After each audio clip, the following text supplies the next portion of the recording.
Hello, welcome to this episode of Interventions. I'm Professor Anand Nandkumar, Associate Professor of Strategy and Entrepreneurship at the Indian School of Business. As before, in this series of videos, I will attempt to link theory with practice so that managers can apply these theories to make better decisions, while at the same time, academics can come up with more nuanced theories that better reflect the phenomena that we see and hear around us. There's been a lot of buzz about the startup ecosystem in India. Part of the reason is that India has emerged as the third largest startup ecosystem in the world. Investments in Indian startups grew at a compounded annual growth rate of about 49% between 2014 and 21. In comparison, China recorded a 12% CAGR during the same period. Thus, by all accounts, the Indian startup ecosystem has emerged, and startups are everywhere, right from the products and services we as Indians consume on a daily basis, to IPL sponsorships, to mainstream advertisement on national media. Despite this euphoria, there are a couple of issues that have received relatively sparse attention, and this is what I'd like to focus on in this episode of Intervention. The first is that startup activity is not as widespread in India as maybe some of us would like. My own research informs me that about 3/4 of all startup activity tends to be clustered in just a few regions in India, such as the NCR, Mumbai/Pune region, and maybe Bengaluru. What might drive this concentration, especially in the Indian context, is an issue that has not been understood very well, and it's something that has significant implications for both businesses, the startup ecosystem, as well as policy. The second is about the long-term effects on the startup ecosystem of the recent recessionary conditions that we are witnessing, let's say in the Europe and the US. One wonders if you're already seeing a downswing as a consequence. For instance, according to the Mint, we had about 107 unicorns with a total valuation of about 340.79 billion in September of 2021, of which 44 of them entered this coveted list in just 2021. 2022, however, witnessed fewer unicorns, but more significantly, data reveals that the quarterly funding of startups in the third quarter of 2021 was about 14.8 billion, and this has been steadily declining since then. They were about 10.3 billion and 6.84 billion respectively in the first 2 quarters of 2022. Assuming that winter has arrived, what would likely be the long-term consequences of this decline, and what should we expect of the Indian startup ecosystem in the next few years? And does it match up with, for example, the word on the street? So, what does research say about what creates and sustains clusters? Recently, I had an opportunity to talk to Mr. Srinivas Rao Mahankali, MSR for short, who is currently the CEO of T-Hub, which is one of the largest and perhaps the most successful startup ecosystem enablers that facilitates collaborations between startups, venture capital firms, private firms, governments, and the academia. MSR is a serial entrepreneur with over 3 decades of experience in the information technology industry. He co-founded Aujas in 2008, which was acquired by NSE IT, and Network Solutions in 2008, which was acquired by IBM. The idea of clusters goes all the way back to a very well-known English economist, Alfred Marshall, and it's based on his work way back in the 1920s. His work, as well as those that followed his work, highlighted at least 3 distinct drivers of clusters also called as agglomeration in the literature.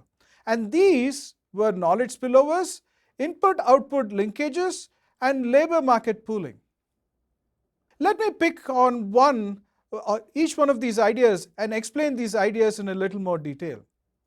The idea of knowledge spillovers is based on the observation that certain kinds of knowledge, especially those that are tacit in nature, may not travel long distances. And startups might want to locate themselves in locations in which they might find related knowledge. For example, let's say there is a startup that was a car manufacturer in the 1980s. It might be very likely to locate in Detroit, which was the hotbed of knowledge that was relevant for that sector. Another instance would be that of a semiconductor startup in the 1970s, which might want to locate in the Silicon Valley due to the presence of certain startups, such as, for example, the Shockley Labs. Startups may also be likely to locate themselves close to their suppliers or buyers. In fact, most policy interventions to create clusters attempt to pool related industries in a small and a concentrated geographical area. For example, the pharmaceutical cluster may co-locate generic manufacturers and might also co-locate active pharmaceutical ingredient manufacturers, since active pharmaceutical ingredient is the key input for pharmaceutical drugs, the generic pharmaceutical drugs. Startups may also locate themselves proximate to the labor market, which can provide them with highly specialized skills, or even close to their social networks. The mechanisms by which startup clusters are sustained are, however, a little more subtle than this. For example, a paper by Delgado, Porter, and Stern in 2010 argues that the factors that influence agglomeration at the regional level may be different from those at the level of a firm. In English, this in part just means that on the one hand, virtue builds more virtue, which academics refer to as increasing returns to scale at the regional level. As startups locate, the regional advantage just increases, and that should attract more startups in turn. This implies that clustering should only increase with time. On the other hand, at the level of a startup, increases in startup activity should also create competition for the same common resource that attracted the startups to that region in the first place. This, on the contrary, implies that clustering should decrease with time. Welcome to Interventions, Mr. MSR. There are several trends that are somewhat puzzling and maybe on the face of it internally inconsistent. For example, there has been a lot that's been written about the startup ecosystem in India, about its tremendous growth over the last decade or so. One interesting finding that is now doing the rounds, as well as something that has featured in my research, is that about 3/4 of all startup activity in India tends to be clustered in just a few regions in India. For example, the NCR, the Mumbai-Pune belt, and Bengaluru. Mr. MSR, why do you think startup activity is not as widespread in India as maybe some of us would like? So Anand, I think, so when you think about any ecosystem getting built, right, there always tend to be a few early movers. So for example, obviously, Bangalore, Bombay and Delhi, by virtue of being, megapolises and so on. And it will take a little while for democratization to happen, right? But having said that, if you look at, just as some numbers, right? So if you take, for example, back in 2015, for example, when T-Hub was set up. So when DPIIT started putting this whole scheme of registering startups together, there were less than 6,000 startups across India, right? Today we have 75,000 plus, right? Even going back to the point you made, saying that there's a significant geographic concentration around specific clusters, even if you take 25%, 25% on 75,000 is a large number, right? So it's a question of time in terms of what you're seeing. And also I think we are starting to see now as an example, right? While if one popular metric and not something one must beyond a point put too much emphasis on is, for example, the number of unicorns, right? So people talk all the time about this whole valuation thing being as a one of the key parameters of entrepreneurship. While I don't necessarily agree with that, but you're starting to see, for example, even relatively smaller locations like Pune or Jaipur, for example, or even Kerala, right, are now starting to see some of those unicorns emerge. So it's a question of time. And remember, again, when you compare it with other ecosystems, right? For example, again going back to that unicorn measure, the first unicorn was in 2011, right? So it's taken us about 10 years to get to 100 plus. So I think it's just a question of time, and you will start to see now. I guess the original set of entrepreneurs were largely doing hand-me-down models, but now you're starting to see models of innovation for clearly there's one part is India, the other part is Bharat. So now I think you're starting to see a lot more entrepreneurship will start to become a lot more widespread. One. Second is, I think also governments have started to recognize that the key to job creation is going to be through entrepreneurship. Governments have only finite spending capacity and so on. So I think it's just a question of time. So if you have to ask me this question 5 years from now, I think the answer would be very different. There has been a gradual evolutionary process with a few first mover.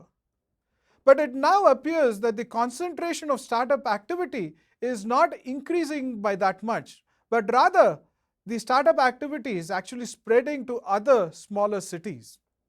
So, what might attract startups to a city in the first place? And that brings us to our second question with Mr. MSR.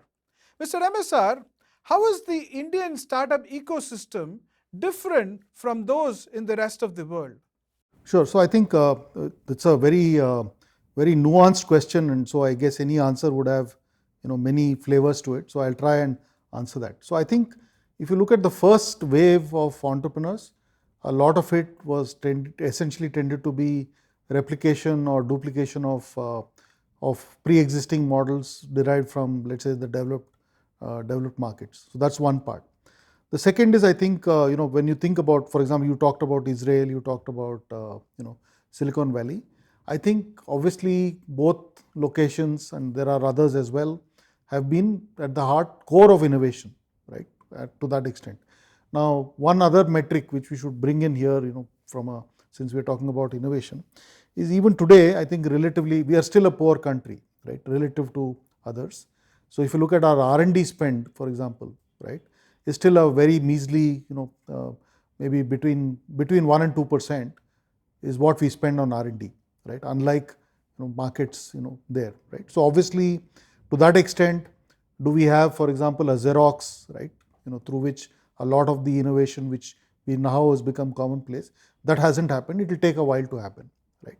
And also even within R&D, I think unlike in other locations, here, I mean, of course, you have examples like NASA and so on, but otherwise, by and large, right, a lot of the innovation and R&D is happening elsewhere in the private sector.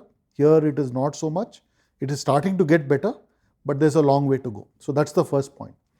So one is, in terms of the evolution of entrepreneurship, one was hand-me-down models, say, for example, an Ola or a Flipkart, right, which was the first set of large companies which came in, which were imitations of well-proven models elsewhere. We are now starting to see made by India for India type models, right? That's one. Second is also, for example, in certain sectors, for example, if you take IT and so on, obviously people recognize that the larger markets are outside. So, for example, something like SaaS, if you're building a startup in the SaaS space, obviously the holy grail is the West. So you'll obviously focus on building out capabilities for that. Now coming back to the other point which you made, I think this whole, when you think about an ecosystem, and my perception of an ecosystem is, an ecosystem would have entrepreneurs, would have industry, would have academia, would have industry bodies which are trade bodies, etc., would have government, would have regulators, policymakers, etc., would have the media, right, and would obviously the talent part. One is academia from the point of view of research, the other is academia from the point of view of talent, right. And I think we are still in the early days here of evolution. So if you were to compare with what happens in a Stanford or a Berkeley compared to what happens here, I think we are still trying to figure out how to get that lab to market part, is still something where there are gaps. We are starting to see some progress, but in terms of maturity, I think it's fair to say that we still have a long way to go, right? And also, for example, you take Israel, right? So where obviously this whole military industrial complex, if you will, plays a big role. We are starting to see that now. So for example, if you take defense, given that India is still a very large arms importer, we have seen the last few years very conscious efforts in line with, let's say, the Atmanirbhar initiative, etc. So now, for example, there is a body in the Ministry of Defense called DIO, which runs a fairly popular program called IDEX, where they're really starting to engage with large established players as well as early stage companies. So these are all at the formative stage. And Anand, as you will recognize, right, as someone who's done so much work in this space, these things take time. It's like you plant a tree. It will go at a certain pace. You putting in more water, more manure, or more sunshine, giving it more sunshine is not necessarily going to make it grow fast. So this will evolve in an organic pace. That's a great point. MSR mentions that there were very little external contribution to the startup ecosystem, which is probably quite unlike other ecosystems around the world. Also, the presence of mostly hand-me-down models, as he calls it, at least initially suggests that the concentration of talent, which in turn was concentrated in these cities because of the presence of a lot of other things such as multinationals and IT services activity, might have attracted startups in the first place. So it may not have been the case that specialized knowledge, especially from private companies or even maybe universities, might have attracted startups to a particular region. As Mr. MSR points out, since the market for most startups is also global, it rules out the proximity to demand or supply kind of arguments.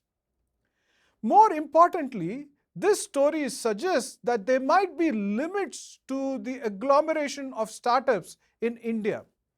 Initially, access to different kinds of resources, including infrastructure and talent, would have likely attracted startups to a location. But then, over time, there might be a crowding out effect. Competition for resources must have pushed startup activity to other cities, such as, like he mentions, Jaipur or Kerala, for example. This suggests that with time, startup activity in India might likely be more widespread and diffused, and the concentration of startup activity in just a few cities that we see now may not actually be the case in the future.